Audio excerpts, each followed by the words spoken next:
This episode of Loose Women, the podcast, contains adult themes, including references to suicide and true crime. Coming up, the worst thing about her was that they picked up hitchhikers. A lot of their victims were hitchhikers, and they got in that car because they saw a woman. Oh, God, yes. You spent time with Princess Diana. What do you think she would have made out of all the fallings out between Harry and Meghan? I think she would have loved Meghan. I think she would have liked her independence. Yeah. I think she would have liked the fact that she was American. But then, you know, at the time, we all encouraged that wedding. Yeah. And it's like, what happened behind the scenes that it suddenly became Megxit? If someone's mistreated you or you don't want to see them for all the right reasons, then yes. But if you have young children and you feel spurned because you didn't want to end the marriage and they did, don't use your children as weapons. Consciously uncoupled. Yeah, they were consciously uncoupling. And I actually think that's a really good way of putting it. Yeah, and it's actually what you've managed to do. I'm just like Gwyneth. MeccaBingo.com, sponsors of Loose Women. Loose Women, the podcast, is brought to you by Mecca Bingo, home of bingo besties, where fun and friendship come together, just like best mates. MeccaBingo.com is the home of legendary bingo, and I will never forget the first time I won and got to shout, bingo! Yeah, we all love a win, and the Mecca Prize Promise brings 3 bingo games every day, and guess what? Everyone is a winner. Players must be over 18, terms and conditions apply. Go to meccabingo.com for details, and please be gamble aware. Hello and welcome to Loose Women, the podcast with me, Jay Moore, and this is my old mucker, Sunetra Sarker. Hello, welcome to our podcast. We're very excited. Now, if you've been enjoying our podcast so far, we'd really like you to press the like button, subscribe, tell your friends and rate us. And the good thing about it is we can actually do a little bit more of a deep dive into subjects than what we do on the show. So, we can really kind of like dig into the nitty-gritty. Well, we're just being nosy, really, aren't we? Yeah, we're just being really nosy because we're allowed to be. And on today's show, we're going to be talking about a lot of things. One of them, which I'm super keen to find out about, is Jane's criminal past. Oh, more of that later. Yes. But what are we going to do first then? Well, first, I thought I'd ask you, as you are just recently entered into the world I know well, divorce. Oh, the D word. Yeah. Okay, we're getting on that one, are we? Why don't I ask you how it's been? I'm sure it's a bit new, but also there must be some things that remind you of what it was like before you were married. I mean, how is it being divorced? Yeah, I mean, it's interesting because I think, you know, anybody listening to this who has got divorced will know that by the time that people know about it, you've already been processing it for some time. Yeah. So then you get all the reaction from everybody, but actually you've been dealing with it behind the scenes. Yeah. And I think I'm very lucky that we managed to do it as amicably as possible. I mean, obviously there were moments when, you know, we would have some tense conversations because we were still living together, and a lot of it was through lockdown. But in a way, lockdown was quite good for us because you're kind of just there together, aren't you? And you can have organic conversations. And was it not worse because of lockdown being? Not for us. That's really I'm sure, interesting. Yeah, I'm sure it could have been for some people. Obviously, listen, this subject is always comes with the caveat as why are you getting divorced? You know, if you're getting divorced because you've been being beaten up or abused in some way, then that's a whole other different thing. But from my point of view, what I would say is we just sort of withered on the vine, if you like, for want of a better phrase. I love your phrases. So, you know, we were sort of pulling the rug out over quite a long period of time. Together. Sounds like it was you were pulling it together. Yeah, it was a mutual thing over a period of time. And, you know, we were quite lucky, actually, because around the time that we were we talked at first about maybe just separating. Yeah.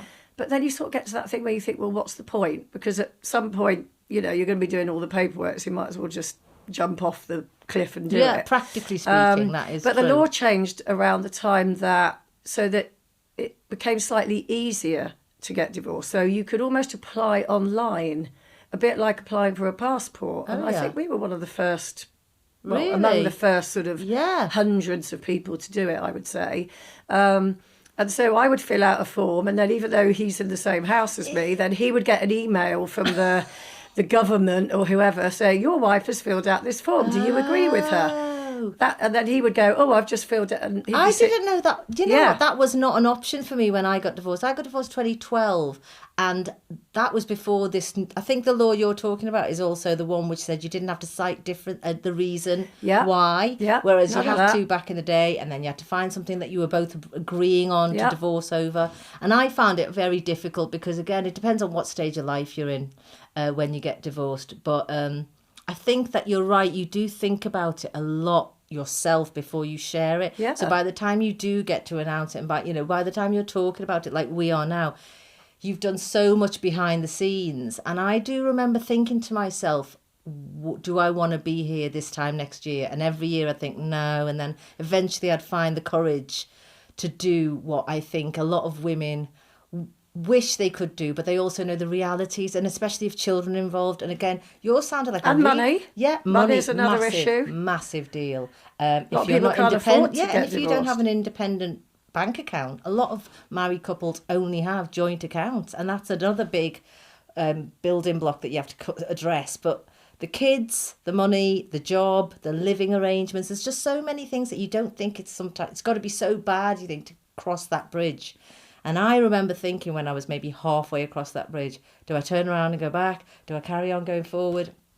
And I think the best advice I can give to people is keep looking forward, because if you got halfway across that bridge, you can either spend the next half of it going back, or you can spend the next half getting to the other side. And it's a massive weight off your shoulders when you start telling people, I think, because most of your friends will know what you've been through on both sides of the coin, whatever the reasons are. I'm sure you've shared it with a lot of people along the way. So I think that, your one sounds the most mature version. And how old was your son Noah when you got divorced? He was 6. And I remember thinking about how we're going to explain we're both going to be living in 2 different homes. And I remember I said to him, he was really little, and he did just sort of say, why are we living here now? Why is Daddy there? And I remember sitting there with him, and he loved his jigsaw puzzles. And I said, well, you and Daddy, your jigsaw puzzle fits great. And you and me, our jigsaw puzzle fits great. But me and Daddy, our jigsaw puzzles are like those 2 pieces that don't fit anymore.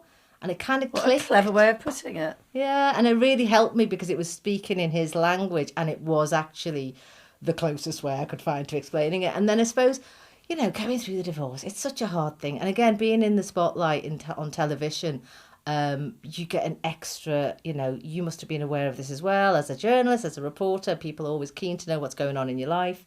When they do finally find out, you then have to just give a little bit more of yourself. And thankfully, Nick and I had some amazing shared care experiences with Noah.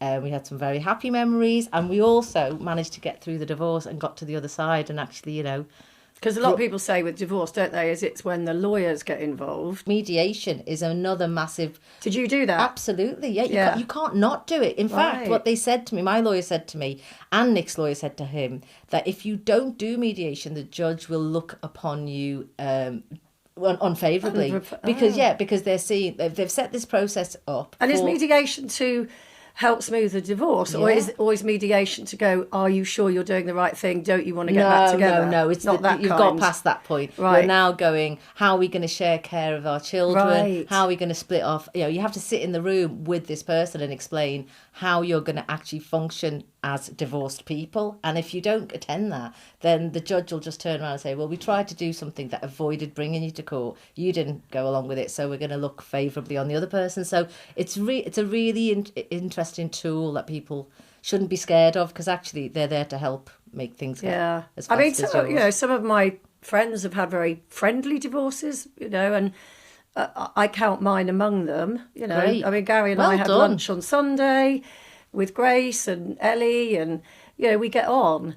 And I always think, don't throw away your friendship. We were very good friends. We were together for a very long time.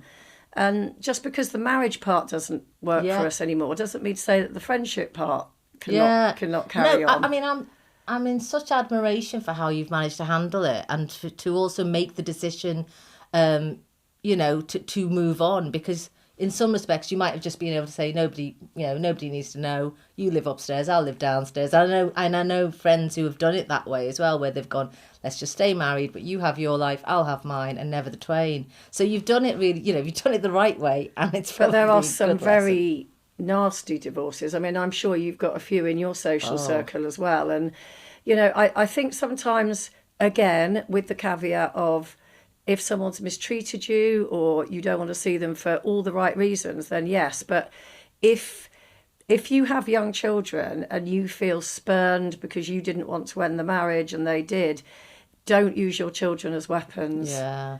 Because, you're just going to fill them, as Philip Larkin said, trying to put it politely, with all your problems, and you're going to screw them up. Absolutely. And again, it's very hard when you're in an unhappy marriage and you're around people who aren't in unhappy marriages, because it just highlights even more what you're losing out on, or what you're probably wasted a lot of your time trying to solve. I remember really vividly around the time I was separating, Gwyneth Paltrow and Chris Martin consciously uncoupled. Yeah, they were consciously uncoupling, and everywhere, every magazine I saw, it was talking about this amazing conscious uncoupling, and it was just like literally reminding you how easy some people had it and how hard you have. I remember at the time when that phrase, I remember being a bit scoffy about it, actually, and thinking, oh, for goodness sake, what a ridiculous thing. And now I look back and I actually think that's a really good way of putting it. Yeah, and it's actually what you've managed to do. Like, you are a bit of a walking example of how that worked. So I'm just like Gwyneth. It's a miracle. It's true. Yeah. Do you think there's still, like, judgment or stigma around divorce? I don't feel there is as much. Not as much, because it's a lot more commonplace. And again, I suppose it depends on what kind of family you come from. If your parents are still together, I'm sure it's a lot harder than people who come from, divorced families. And my parents are still together, and I found it really hard. My mum had to go through a grieving process. Oh, she said, really? you have to allow me to grieve your marriage, which I found hard. I'm putting it mildly. And I did think that there were certain judgments, and you don't want to walk into a room and announce that you're getting divorced, especially if you're in a room full of people who aren't divorced.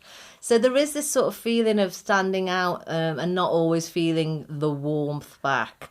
And also, I think the other thing people will definitely recognise is that if you've been divorced, people deliberately try to invite you to things which don't involve bringing a partner. So you don't get invited to a lot of things where you go, how come I wasn't invited to that? It was a couple's thing. You fall off the dinner table plan of life. Exactly that. Yeah, it's a little bit like that. So I think there are certain things, but you know what? You're not missing out on anything, because nobody enjoyed those dinner parties in the first place. Oh my God, no. Yeah. And then, of course, you didn't get so put off. You married again. I did. I'm very, very lucky. And I think that's why my second marriage is so happy, because both of us feel very grateful that we did take the leap to try a new chapter, and we found each other. And and I can actually see the difference in me. I'm such a better person for who I am now. Yeah. So yeah, I encourage women who are thinking about it to just sort of not be too scared. Yeah, because so many people, I think, if they have a particularly bad divorce, they just say, I'm never getting married again. Yes. And it's like, yeah, but hang on a minute, because that was your experience with that person. It doesn't mean to say it's going to be your experience with somebody else. Totally. Which brings me to the question, would you ever marry again, do you think? No. No, I only say that because why would I need to? Yeah. I don't know. For me, marriage was something I did when I was building a life with somebody. I wanted to have another child. So for different me, season of your life, basically. Yeah, that whereas you thought now I'm not building a life. I think for me now it would be, I'm loving my life right now. I've got loads of great friends. I've still got my friendship with Gary. Brilliant. I've got lots of gay friends that I do loads of fun stuff with, whatever. I can so see that. For me, it would be, if romance was to, it sounds a bit sinister, but it would have to creep up on me, literally. Stop it. It would have to be like... pull the rug from underneath you. I can't see myself, and I mean, never say never, and this time next year I'll be there. Yeah, Jane with a Moore, ring on your finger. 63. No, on a dating app. I like photography So and many going to the people would movies. swipe right for you. But what does that mean? That's yes, isn't it? Oh, does it? Oh, I mean, right. I say I it as if I sound get like rid I of know. Yeah, swipe left, swipe right. No, Have you swipe been left on the is bad. dating apps, Sunetra? Do you know what? I really wish I had. I did it on a friend's recently, and I said, that "Can I old choose someone for you? chestnut. Can I choose someone for you?" And as I was swiping left and right, I saw a girl and a boy, and I was like, and that's how I found out my friend was bisexual. Oh. I know. How Well, mad is that's that? for a whole other podcast. I know. That one. Say that one. But yeah, I think swiping right is good. But what I'm trying to say is, are you dating or are you interested in dating? No, I'm not dating, and no, I'm not interested in dating at the moment. Yeah, Not as a yeah. concept. I don't believe it you. would have to be somebody either that I met via work or, I don't know, through a friend of a friend who I encountered on several occasions, and I would keep thinking, oh, actually, I quite like you. You're quite interesting. You want an old school version of how to date. I can't see myself turning up What in a about- restaurant and meeting, Harry 65 and thinking I've got to now sit down and have a conversation with someone I've never met or I seen get that. before. I get that. Or a blind date. Absolutely not. No. Or what about a friend of yours setting you up? I just think I can choose my own people, Yeah. thanks. I don't really... And it's not the be-all and end-all for me. I get it. It's not going to define my I'm life. with you on that. If Scott and I split up yesterday, I would never dream of dating again. I feel like it's not a priority in my life anymore. No. It's really not. I have much more fun laughing with friends. Yeah. And I think I just know myself better, so I kind of get what you're saying, but I don't think that's going to put men off. I think men are good. I think you don't know what's coming your way. No, I think I'm a bit scary. No, in a very sexy way. I'm also a bit old. Stop it. No, Seriously, a man my age who's in fit shape yeah. will have about 140-year-olds trying to, get off with him. Yeah, but So Richard won't be Gere looking would at take me. one look at you and go, yeah. He's smaller than me. Oh, and you'd know. Anyway, that's for another day. We're going to take a little bit of a break now, so we'll see you after this.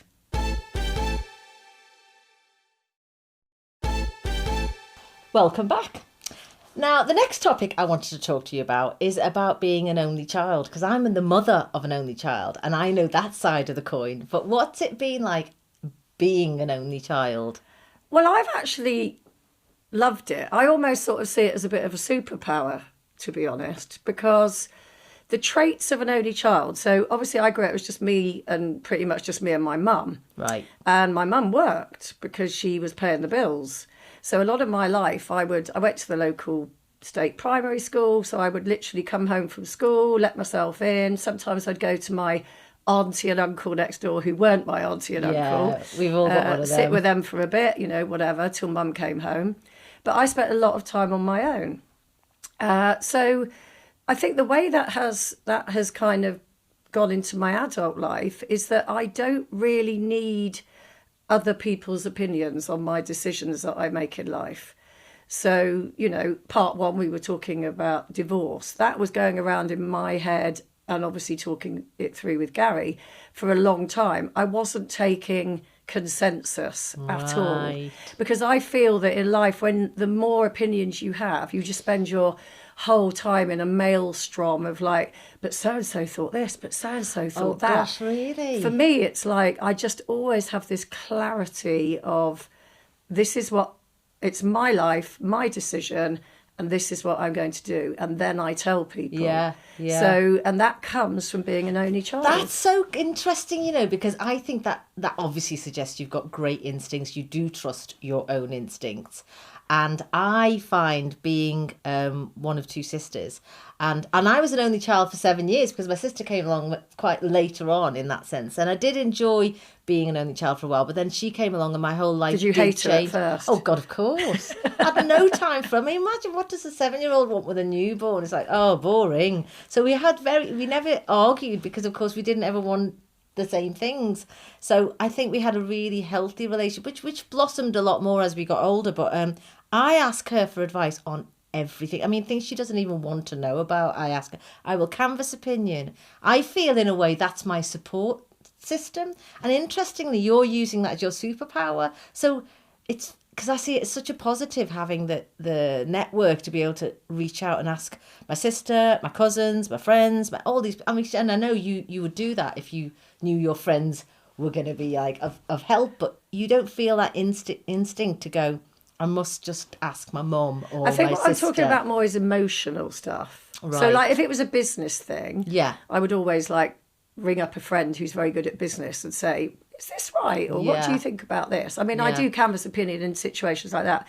I'm talking more about emotional things in my life. Right. And, the other thing I regard as a superpower is that I really like my own company. Whereas a lot of my friends who've got quite a lot of, or come from big families, they're like, oh my God, I've got Wednesday off. Can I come round? And I'm like, you've got a day all to yourself. What do you mean, can I come round? That to me, that's like the most joyous thing. I look and I go, oh, I've got a whole day to myself. And you'll do that all on your own. Love it. You'll happily spend a full... Will you not? It wouldn't be my first choice, I don't think. And it's interesting because, again, my son, again, as an only child, he's so self-sufficient, so independent. And I'm struggling now because he's at uni. He really doesn't need me much. Yeah, there you go. Because he knows how to book a train ticket and he knows how to... I mean, he's been doing that from such a young age. One thing I'll always say about only children, and I say that I don't think I've met a single only child that doesn't have this trait. They're so good at speaking with adults because they've been speaking to adults more than they've been speaking to children. And that's something that's, again, it's just a gift, isn't it? Because you meet children who you tell are really comfortable talking to adults and you go, oh, aren't they great? They had a proper engaging chat with me. Then you meet other children who are hiding behind their brother and sister and they just wait until somebody speaks. Yeah. And I can tell you definitely got on with adults as a child. You knew how to speak with that generation. Totally. I spent a lot of time with adults. But it's funny now when I think about it, I look back and a lot of my friends who are friends to this day, I gravitated towards friends from big families. Right. So, because I would go and stay at their houses or go there for tea after school. Yeah. And it was like this big sort of like what noisy table of people all like having opinions, telling jokes. And I would sort of sit there and I would love it. I would absolutely love it. So I suppose... You're so right. I like company. Yeah. But I do, I am happy on my own. I wouldn't want to have it forever and ever. So you never said to your mum ever, I wish I had a sister or brother? No, it never really arose like that, to be honest. But then I look at, interestingly, so I had Ellie. So it was just me and Ellie for a long time. And she was about 11 or 12 when I had Grace. Yeah. But I remember always thinking, I want to have another child. Right. And I think part of that might have been subconsciously that I wanted Ellie to have a sibling. Yeah, for that extra support and that strength. And interestingly, when I had Noah, I remember thinking, I don't particularly want to have any more because I want to give both hands to this one person, because I'd seen people who've got 3-4 children and they haven't got enough hands, let alone headspace. And I remember thinking, I just want to put everything I've got into this. I just wanted to be quite selfish about making sure I gave everything to this one person, because again, with a busy life and jobs, you think, how would I be able to split myself again and again and again? So I think it's nice to be able to reflect on the pros and cons, I suppose. But there's been proper scientific research into this, about where your place in a family affects not only your personality, but the kind of jobs that you do. So I think only children are... I mean, I should have looked at this before. I've gone off on a whole other tangent now, but I should have researched it. But from what I can remember, and I may have got this horribly wrong, only children tend to go into quite sort of sensible jobs. You don't say. Whereas maybe like younger children or middle children are more creative, a bit more rebellious, a bit more risky. I've got my stepdaughter Lauren, who was Gary's daughter, and then I had Ellie, and then we met, and then we had Grace together. Yeah. The older two always call Grace the golden child, because then with the younger child, you always get the thing of, they always go, well, I wasn't allowed to do that. Because, of course, by the time you get to the third one, you're like, oh, I can't be bothered doing the discipline anymore. Yeah, you can see it diluted through the generations, can't you? And do you know what would be a really funny game? Because you just saying there's been scientific research on where you are in the family. I wouldn't know half of the loose women, whether they're older, younger, middle, or whatever, like to play that quiz show of where do you think they are in their family based on the traits that you just said. Yeah. I would find that really fascinating to go, oh, you're a middle child. Oh, that makes sense. We should do that at the Christmas party We next should. time it comes around. Yes, I think that's a great We should all have a idea. bit like, where do they come in the pecking order? I mean, if you look at Nadia, who I've known for years, she is a classic, comes from a big family. Absolutely. You know, and they all they all live next door to each other. They're all in and out of each other's houses. And I always say, oh my God, I'd be hyperventilating with that much level. input in my life. Yeah. I mean, I know her life is like one big dinner table, isn't it? Let's be honest. So let's move on to something else. I've been desperate to ask you about your criminal past because as an amazing journalist who has reported on so many things in your career, I know that you've sat in courtrooms and you've looked in the eyes of some real serious criminals. Tell me more. Oh gosh, yes. Well, I suppose probably the most famous one is Rose West. So I covered the Rose West trial back in 95, I think it was. 'Cause Ellie, my firstborn, was about 3 years old. So what does it mean when you say I'm covering that story? What does that actually mean? You're in charge for that paper on that story?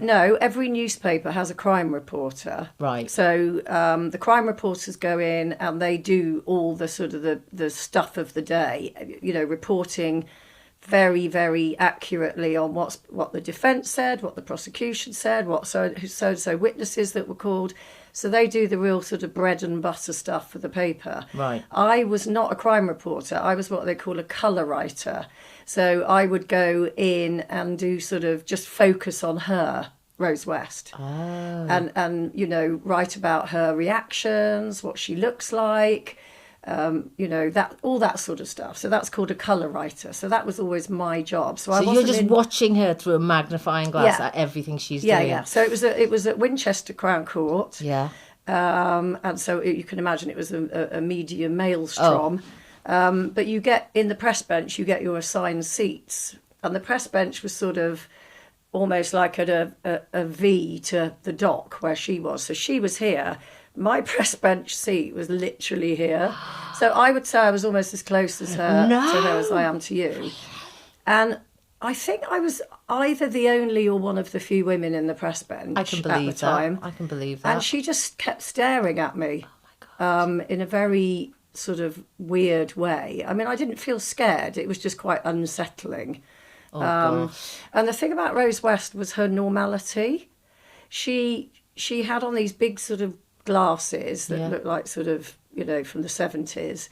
And just for any of our listeners who don't know who Rosemary West is, but she was married to Fred West and they found bodies in their back garden that they had buried. Yeah, between them they killed 10, probably 10, maybe more people, but 10 that she was in court for. So she was facing it on behalf of everyone who's wanting to know. She was on her own. And statistically, as a married couple, you know, they met and they were both evil. And that statistically is unheard of, I think. Yeah. So, could you see she was evil when you were sitting there? No, she didn't look evil at all. She looked like, she just looked like a middle-aged woman, really. So she could literally be anybody that you pass in on the street. Yeah. But so I remember at the very beginning, because obviously there were a stream of witnesses and things, and it gets inside your head. It's terrifying. I'm not going to say it because it's too distressing, but the evidence was horrific. Gosh. But then I realised after a certain amount of time, it was sort of affecting me less, because it almost gets to the point where you're hearing all the same stuff, and it's so evil that you can't comprehend it. And for me, and were you writing this down as you were hearing it, or were you just taking it in? It's all notebook. Obviously, you couldn't record in back then. Of course. But for me, the worst thing about her, well, I say the worst, but was that they picked up hitchhikers. A lot of their victims were hitchhikers, and they got in that car because they saw a woman. Oh God, yes. So it's that thing That's the safety that you would feel you go, oh look, there's a woman there. She's not going to hurt me. There's a woman. I know how many times you say to your kids, "Oh, if you get lost, go and talk to a woman." So that for me was like, I just couldn't get my head around it. Yeah. But so that was a. Did that keep you up at night? Did you have sleepless nights after hearing what they'd done?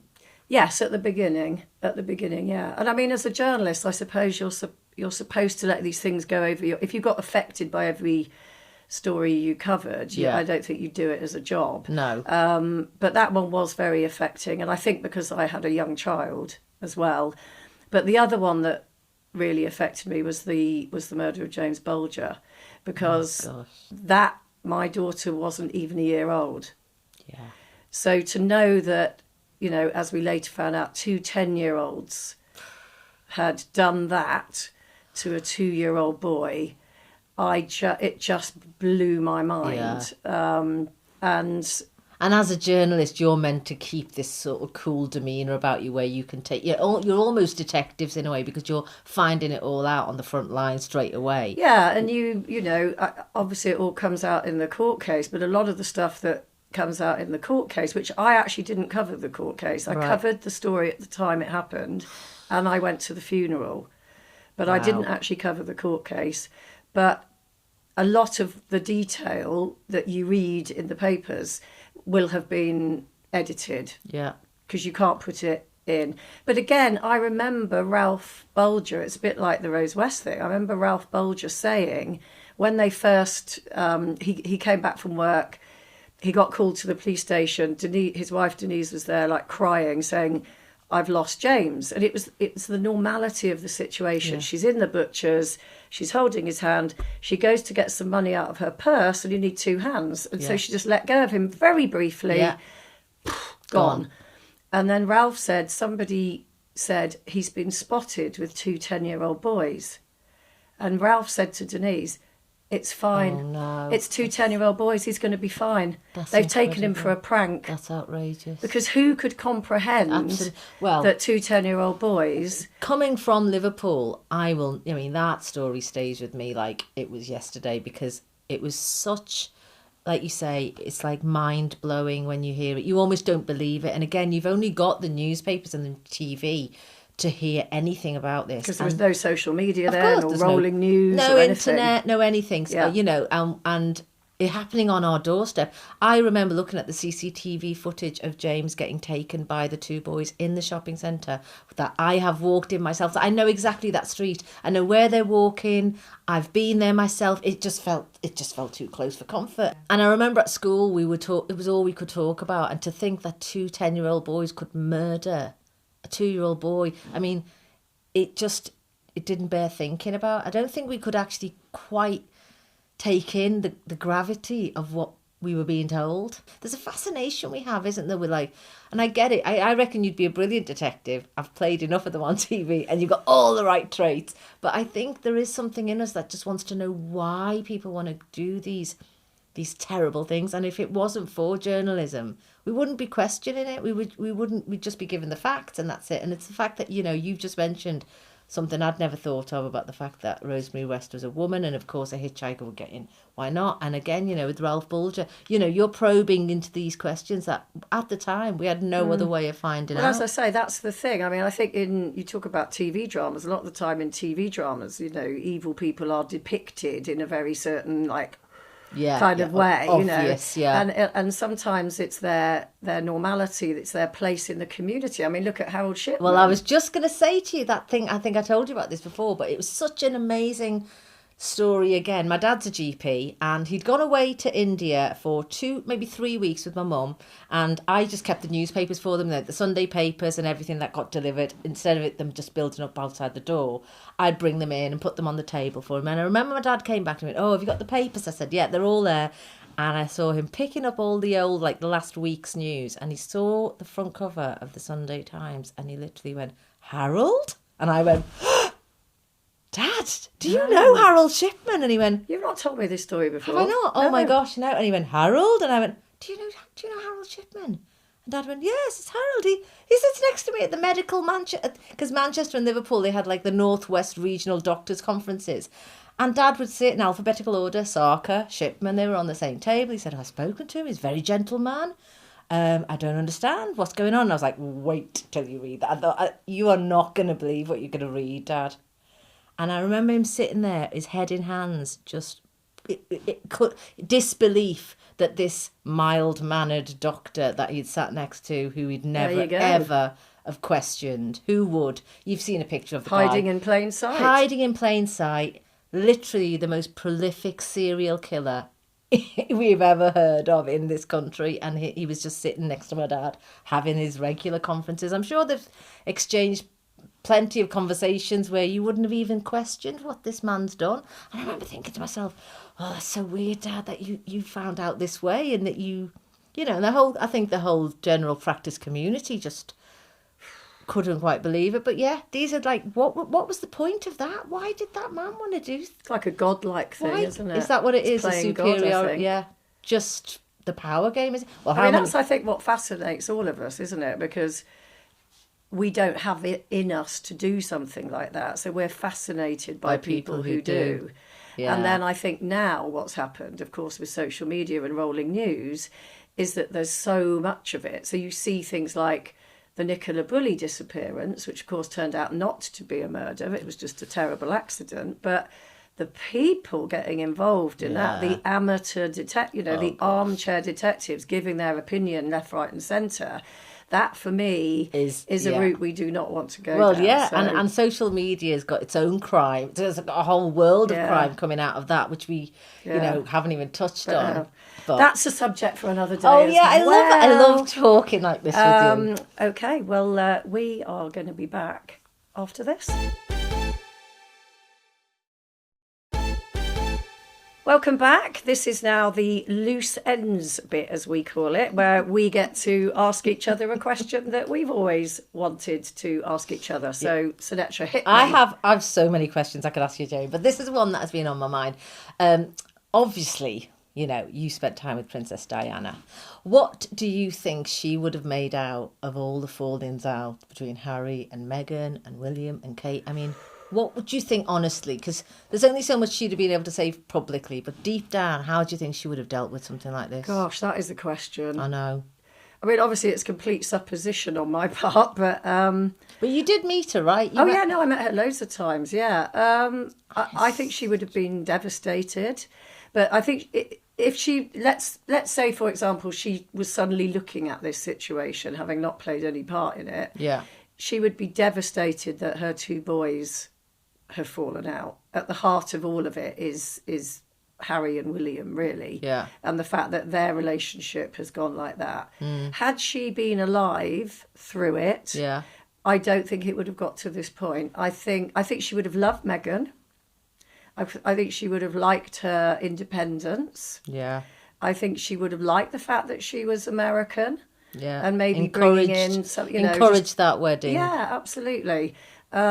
But then, at the time, we all encouraged that wedding. Yeah. And it's like, what happened behind the scenes that it suddenly became Megxit? Because for a while, it was looking great. And I think that's where Diana would have noticed. Do you think she would have brokered a kind of situation where they'd have sat around a table? Because I like to think, 'cause I'm a massive Princess Diana fan, I just can't believe she didn't get to... fulfill the full life she should have had. But I think she would have. She'd have got them around a table. Meghan getting a look in her eye, because Diana, even though Diana was, British and her family were quite aristocratic, so she was sort of used to that way of life. It was even a shock for her, and she had to adjust. Yeah, she would have seen that look in Meghan's eye of, okay, she's not coping with this. She's finding this whole way of life very strange. Yeah. She would have taken her out for a coffee. She would have taken her under her wing and said, look, I felt this too, and this is the way to handle it, or maybe let's navigate this together. Well, I don't think Meghan had anybody like that. No, I think she just sort of like landed in the middle of it. And it is odd, life at the palace, Yeah, of course it is. But I think playing devil's advocate, I think if she's, what happens with a mother-in-law, if she's the first person in the family, Kate may have got that role already. She might have got right inside Diana's heart and home and all that. And then, of course... you kind of get the second, a bit like the second child, the second, daughter-in-law comes along, and I wonder whether she'd give as much focus or whether she'd leave them to their devices a bit more, because actually it's the internals, the four of them that have fallen out, that have actually, that no adult, no parent has intervened and gone, you can't have that. So I wonder whether, like, one of those old school family meetings would have been what Diana may have instigated and got them No, all. I think she'd have just done it personally, one-to-one. Right. And don't forget, Kate and William, they were together 10 years before they got married. Yeah. So they met at university. True. They had a very protected first 3 years. The media largely left them alone. Yeah. And that was something that Diana had negotiated for her them. sons. Yeah. And so they were able to kind of evolve as a couple and get to know each other. And Kate comes from a very solid family. She's got a really, 2 siblings that she's very close to. Mum and dad still together. Yeah. William loves going to their house because it's normal, a really cosy sort of family normal setup. Yeah. Whereas Meghan, she came from divorced parents herself, and then she suddenly sort of like landed in Britain and didn't have much of a chance. And she was a divorcee herself. Yeah, by the time she started dating Harry, it came out quite quickly. So they didn't really have any time together privately. They didn't have the privacy, did they? I get that. I do know what you mean. But I tell you the other thing, that again, only because you've met her and you might have more insight. What kind of disciplinarian do you think she could have been? Like, how much would they have listened to her? Because she doesn't strike me as like a shouter. I'm sure she has her ways of getting her point across, like that very in the interview she did where she gave away so much so powerfully, quietly. I feel like, how would she have like told the boys off? Like, what would have been her way? Do you think she would have been a bit of a shouter? No, I don't think she was a shouter. I mean, she was quite... how she's with the press would have been very different to how she was with her boys, of course. Yeah. But, she could be quite mercurial, quite sort of... One minute she'd be like, chitty chat with you, and then if there was something that had happened that she didn't like, she would be very frosty. And okay, so she could pull back. She was quite moody, I suppose, and I think that was what Charles found very difficult to cope with, because she was a lot younger than him, and I think he's pretty sort of like, just likes things how he likes things, and then he's suddenly dealing with this young woman who's got all They these were chalk moods. and cheese. I mean, total Charles and and Diana. Yeah, If you look at it now, she adored those boys. Right. That photo that we all know The where Alton Towers. she'd been away. No, the one when she... on the boat, on the royal yacht. When she grabs them. She sort of did that, and they ran into her arms, That was their relationship, and she was very protective of them. And that's why she had conversations with the media where she said, I don't want my boys having to watch their backs at school. Oh, God. I want you all to do a deal that they have as normal a school life as they possibly can have. And she really did manage to, for that to be maintained. Imagine how hard it is. And again, you as a journalist, you know exactly where you can get the intel to find out where people are. Yeah. To be able to honour that for her, I think that says a lot about her. And of course, if she was still around, I don't think Harry would be having half of the issues that he's clearly having, the loss of his mother. Yeah. So my turn to ask you something now. I could talk to you all day. Go on. So my God, your acting CV is incredible. You've done so many things. So you've met a lot of very well-known people that we'll all know. Over the years, Have you ever done, like, a big gaff in front of somebody? Oh, gosh. Jane, where do I start? Because I started How long so have we young. got? I know. Because I started so young. Starting acting at 15 on TV meant I had, like... a ringside seat at all the important things going on, because no one was paying attention to me. I was just like, the girl playing the schoolgirl in Brookside behind the scenes. So I was like watching from a distance. And I have to say, making gaffs comes very naturally to me, for starters. But when I met really big stars, meeting TV stars still thrills me. It actually still does. But I find that I get more nervous around the people that I would never normally be in a room with. So when I met John Travolta, I just lost my... Did you? Where did you meet him? Well, at his premiere. So Warner Brothers invited me to their premiere of this film that John Travolta had written, directed and was starring in. Just note, it was a terrible film. It was called Battleship Earth or something. It was awful. Oh, do you know what I mean? Yeah, I don't think I saw it. You miss nothing. But I was there, like, front row with all the celebrities galore. And I literally remember thinking, I can't believe I'm going to meet John Travolta, because we were going to meet him afterwards and all this sort of business. And my heart was already preempting everything that was going to happen and what would I say to him. And then the host comes on the stage and he says, ladies and gentlemen, I'd like to introduce the writer, the director and the star of this film, Mr. John Travolta.